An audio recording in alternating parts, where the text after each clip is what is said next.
l'orthographe en France. L'éducation nationale constate elle-même les fondements de l'orthographe. On reproche souvent la baisse du niveau des mathématiques, mais une étude qui vient de paraître démontre également que le niveau de français s'effondre. Également une étude basée sur une dictée des CM2. Oui, alors c'est la fameuse dictée des CM2 qui se fait à intervalles réguliers depuis 1987. Elle a été faite, la même dictée, aux élèves de CM2, donc en gros 10 ans, en 87, en 2007, en 2015 et donc cette année en 2021. C'est une petite dictée qui comporte, pour faire simple, 10 lignes et 67 mots très exactement. Et il n'y a rien de compliqué au niveau du vocabulaire. Et dans le texte se sont glissés quelques accords, du pluriel évidemment, l'accord entre le sujet et le verbe, et un petit participe passé pas très compliqué, mais le participe passé est la bête noire des gens qui ne sont pas bons en orthographe, on le sait. Donc voilà pour le texte et pour sa difficulté potentielle. En 1987, les élèves en moyenne faisaient 10,7 fautes, vous savez, c'est toujours ces chiffres de moyenne, elles avaient mis la moitié du S au pluriel. Donc on avait, voilà, on avait 10,7 fautes, aujourd'hui c'est 19,4 fautes en moyenne sur ce texte-là. Et alors, quand on rentre dans le détail, c'est encore plus inquiétant, entre guillemets, on a à peu près 13% des élèves qui faisaient moins de 2 erreurs en 1987. Aujourd'hui, c'est 1,9 élèves, donc quasiment 2 élèves seulement, qui sont capables de faire moins de 2 erreurs. Et de l'autre côté de l'échiquier, si on peut dire, la part des élèves faisant plus de 25 erreurs dans ce petit texte a été multipliée par 4. On a aujourd'hui en CM2 27,5% des élèves, plus d'un quart, qui font plus de 25 fautes sur ce petit texte de 67 mots. Donc, 67 mots, c'est 3 lignes. Hein, alors, ah oui, non, c'est très très court. Hein. Je vais vous donner des exemples très concrets. On a la moitié des élèves aujourd'hui qui savent écrire en CM2 peut-être et aussitôt. Les deux adverbes peut-être et aussitôt. La moitié seulement des élèves sont capables de les écrire. L'accord du verbe tomber, c'est le début du texte, le soir tombait. On a 87% des élèves qui le maîtrisaient en 1987. Aujourd'hui, c'est 57% seulement des élèves qui sont capables d'accorder tomber avec le soir. C'est quand même compliqué. Et nous les verrons, non, alors ils ne sont pas encore arrivés, les enfants dont on parle dans le texte. Alors là, on n'a plus que 36% des élèves qui sont capables de rentrer par arriver au pluriel, donc de l'accorder avec le nombre d'enfants, c'est-à-dire 4 dans le texte. Donc c'est pour vous donner une idée précise des erreurs qui sont faites. Et alors, évidemment, cerise sur le gâteau, si je puis dire, en 1987, on nous précise qu'il existait un petit nombre d'erreurs. Donc tous les élèves faisaient les mêmes erreurs, c'est-à-dire l'accord du participe passé, c'est-à-dire des erreurs que les instituteurs, ou institutrices connaissent par cœur. Et là, aujourd'hui, évidemment, le nombre d'erreurs s'est multiplié. C'est un détail important parce qu'il y a des erreurs, on n'imaginait même pas qu'elles étaient possibles, des erreurs de phonétique, des erreurs basiques, d'élèves qui n'ont jamais vu le mot, en fait, qu'ils ont à écrire. C'est ça qu'on constate. Alors, l'étude note un bémol que je vais, par honnêteté, préciser. Il nous précise que la chute se poursuit, donc le niveau baisse, le nombre de fautes augmente, mais moins violemment qu'avant. C'est-à-dire qu'il y a eu une chute libre pendant quelques années, maintenant c'est une chute un peu plus maîtrisée. Alors, il y a 2 solutions. Soit on se dit, bon, arrive un moment où il n'y a plus de fautes à faire, donc c'est sûr que c'est plus compliqué d'en créer. Bon, très bien. Et alors, on note une petite amélioration dans le détail de cette étude. Depuis 2015, il y a certains accords de verbes sur lesquels il y a moins d'erreurs en 2021 qu'en 2015. Je le précise vraiment par honnêteté, parce que globalement, il y a plus de fautes. Donc, on verra sur la tendance si les élèves ne savent pas écrire aussitôt, mais savent accorder les verbes. Je trouverais ça étonnant. Mais bon, je le note malgré tout. Voilà. Alors, comment expliquer une telle chute de niveau dans l'orthographe? Les raisons, à mon avis, sont nécessairement multiples. Oui, elles sont forcément multiples. Il y a d'abord des habitudes collectives et un changement de rapport même à la langue française dans la société tout entière, dans nos habitudes. Il y a infiniment moins de lecture de manière générale dans la population. Donc moins vous lisez, moins vous savez écrire les mots que vous n'avez pas lus, par la force des choses. Une concentration qui s'affaiblit considérablement, notamment par le biais des écrans. Alors ça, c'est assez collectif aussi, mais c'était peut-être pas la peine d'introduire des écrans à l'école, pour en rajouter encore, puisque la concentration est considérablement affaiblie. Or, on sait qu'au moment de faire une dictée, la concentration est évidemment très importante. Personne n'est naturellement exceptionnel en orthographe. C'est aussi une question d'exigence et de concentration et d'attention à ce que l'on est en train d'écrire. et de manière générale un langage qui s'est considérablement relâché, même dans le débat public, dans l'espace public, et donc par la force des choses une exigence moindre dans cette appréhension, on va dire, du langage de manière générale. Ça, c'est pour la société tout entière. Mais évidemment, à l'école, d'abord, l'école n'a pas contrebalancé, on va dire, ce constat-là général. Et par ailleurs, il y a des choix qui ont été faits à l'école qui ont même accéléré cette baisse de niveau. Les élèves ne naissent pas plus bêtes ou moins bons en orthographe aujourd'hui qu'il y a 50 ans, ou au moment où on leur faisait passer le fameux certificat d'études. Simplement, l'explication est nécessairement ailleurs que dans la naissance des élèves ou leur capacité initiale. On a le dénigrement des méthodes d'enseignement. La dictée notamment, mais alors la dictée est toujours recommandée dans les programmes. Simplement, il y a un tiers des professeurs, j'ai vu ça, qui disent ne pas faire de dictée ou faire vous savez, des dictées alternatives, c'est-à-dire des dictées à trous, des dictées préparées à la maison, des dictées. J'ai découvert, je ne vais pas vous faire la liste, mais j'ai découvert des dictées ludiques, parce qu'il faut que ce soit ludique, c'est important, il faut que ce soit ludique, bon, très bien.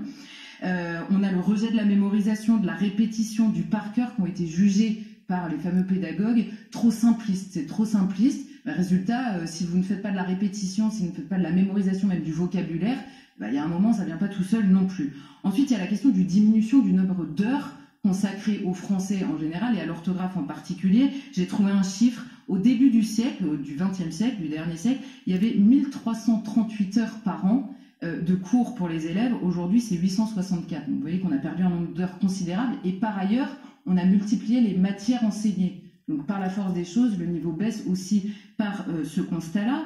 Ensuite, il y a la question de l'indulgence qui a été impliquée. On voit que les corps d'inspection ont demandé assez régulièrement aux professeurs d'être indulgents, c'est-à-dire moins exigeants en réalité, sur la question de l'orthographe. On se souvient d'un temps, on n'a pas 4 siècles autour de ce plateau, on se souvient d'un temps où vous pouviez perdre des points en raison de l'orthographe, et il a été demandé beaucoup d'indulgence, c'est-à-dire de ne pas retirer des points. Donc à partir du moment où vous n'êtes pas exigeant sur la question de l'orthographe, notamment sur le terrain de l'attention et de l'exigence des élèves par rapport à leur propre copie, elle disparaît par la force des choses.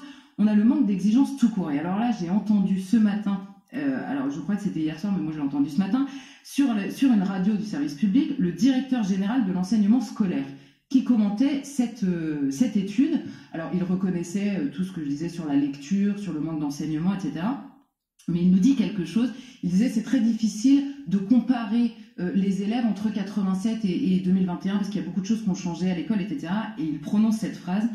Il y a 35 ans, il y avait 33% des élèves dits en retard. Alors en retard pour l'éducation nationale, c'est un élève qui a au moins redoublé une fois. Donc il y avait 33% des élèves dits en retard. Aujourd'hui, ce n'est que 4%. Les parcours scolaires se lissent différemment. Alors je ne sais pas s'il a conscience de ce que veut dire cette phrase, mais c'est encore pire. C'est-à-dire qu'on vous explique concrètement, il y a moins d'élèves en retard, c'est-à-dire moins d'élèves qui redoublent, malgré une baisse globale du niveau. C'est donc que le niveau, et surtout le niveau d'exigence, s'est effondré. C'est absolument effondré devant le niveau même des élèves. Parce qu'il y a un moment où écrire un mot correctement, c'est pas une question d'opinion, c'est pas une question d'étiquette politique, il est écrit correctement ou non. Si donc moins d'élèves redoublent, et ça a été évidemment voulu, vous savez, on a voulu supprimer les notes pour ne pas avoir justement ces différences de niveau, supprimer le redoublement pour que les élèves ne se sentent pas discriminés. Résultat, non seulement le niveau a baissé, mais en plus les élèves en retard sont beaucoup plus en retard aujourd'hui qu'ils ne l'étaient il y a quelques années. Ensuite, il y a l'accusation, la partie idéologique, en particulier sur la langue française et sur l'orthographe, qui est jugée avec l'accusation d'élitisme qui pèse en permanence sur la langue française et sur l'orthographe en particulier, avec nombre d'intellectuels et de linguistes qui ont demandé en permanence des réformes de simplification de la langue française. Réforme, il y en a une en 2016 qui a simplifié beaucoup de mots de la langue française, notamment dans les manuels scolaires. Donc ça a déjà été fait. Et enfin, la question des professeurs, parce qu'évidemment, vous voyez, 87, c'est déjà il y a quelques années, nous avons des professeurs qui sont eux-mêmes issus de ça, et il est difficile d'enseigner ce qu'on ne maîtrise pas. Or, vous voyez que dans tous les rapports de jury au concours de recrutement des professeurs des écoles, cette question de l'orthographe, de la grammaire, de la maîtrise de la syntaxe est systématiquement pointée avec une forme d'alerte réelle sur la maîtrise de la langue. Vous cumulez tout ça, vous avez des élèves qui font 19 fautes. Donc recul de l'exigence, recul de l'autorité. Mais est-ce que c'est si grave que cela, finalement? Et quelles sont les conséquences d'une telle chute de niveau? Alors très rapidement, d'abord sur cette question d'élitisme, c'est partiellement vrai dans l'histoire. On voit l'Académie qui longtemps a dit oui, on veut garder une orthographe élitiste parce que la langue et la maîtrise de la langue écrite n'étaient pas démocratisées. Donc c'est partiellement vrai dans l'histoire, mais on ne parle plus de ça, que les choses soient claires. On ne parle plus des 1001 façons d'accorder un participe passé, on parle de différencier le participe passé de l'infinitif. On ne parle pas de savoir orthographier des mots imprononçables, comme il existe parfois dans la langue française. On parle là d'accorder un pluriel correctement, de mettre un S à la fin d'un mot qui est au pluriel. Donc on parle de fautes qui révèlent une incompréhension du mot, de sa fonction dans la phrase, et donc de la compréhension même de la phrase. Et là on bascule en effet dans un autre, outre la question de la langue elle-même dont Marc nous parle en permanence, je crois qu'il y a 3 conséquences gravissimes en plus des autres. Il y a la question de l'égalité. Encore une fois, si l'école n'est plus exigeante au moment de la compréhension de la langue française, alors certains enfants auront chez eux une langue bien parlée et une exigence sur cette langue. Mais il y a des enfants dans ce pays où d'abord on parle parfois un mauvais français ou carrément pas français du tout. Et alors là, bon courage à eux pour s'en sortir si l'école n'est pas exigeante pour compenser ça. Et ces enfants-là n'ont pas besoin d'arrêter de redoubler, mais simplement de travailler plus. Il faut oser le dire, il y a des enfants qui ont besoin de travailler plus que les autres pour arriver au même niveau que les autres. Évidemment, là, c'est une révolution. La deuxième question, c'est l'employabilité. Un chiffre, il y a une étude Ipsos qui a été faite l'année dernière. Les fautes d'orthographe, de grammaire ou de conjugaison dans un CV ou une lettre de motivation sont rédhibitoires, mot que plus personne ne sait écrire, pour 83% des recruteurs. Donc au moment d'être embauché, donc vous pouvez arrêter de faire redoubler, vous pouvez arrêter de mettre des notes aujourd'hui. Hein. Eh oui, vous pouvez arrêter de mettre des notes. Oui, parce que c'est une très mauvaise image pour l'entreprise. Vous recevez un mail de démarchage d'une entreprise bourrée de fautes d'orthographe, vous vous dites, c'est forcément pas l'entreprise. Eh ben si, ça pourrait être l'entreprise, c'est simplement qu'ils ont embauché des gens qui savaient écrire correctement. Pour les autres, vous les avez pas fait redoubler, ils ont fait toute leur scolarité normale, ils n'ont jamais été discriminés par rapport aux bons élèves, à la fin ils trouvent pas de boulot. Respect. Et la troisième chose, c'est évidemment la question de la violence. Tous les éducateurs vous disent, si vous avez des enfants qui ne maîtrisent pas correctement la langue, qui ne sont pas capables d'exprimer notamment leurs émotions, vous avez des élèves infiniment plus violents. Quand vous ne savez pas dire, vous frappez parce que à la honte de ne pas savoir le dire, s'ajoute le fait de ne pas savoir exprimer ce que vous avez dans le cœur, dans la tête et ce que vous pensez de ce qui vous entoure. Je pourrais développer un nombre de conséquences immenses par rapport à ça, mais ça me semble être déjà assez alarmant pour se préoccuper des choses. Et je note qu'il n'y a pas besoin de CNR, etc. Il faut simplement revenir à ce qu'on faisait de bien, en fait. Et ça me paraît pas très compliqué comme réforme. Mais... Très intéressant ce rapport à la violence. On va continuer avec vous,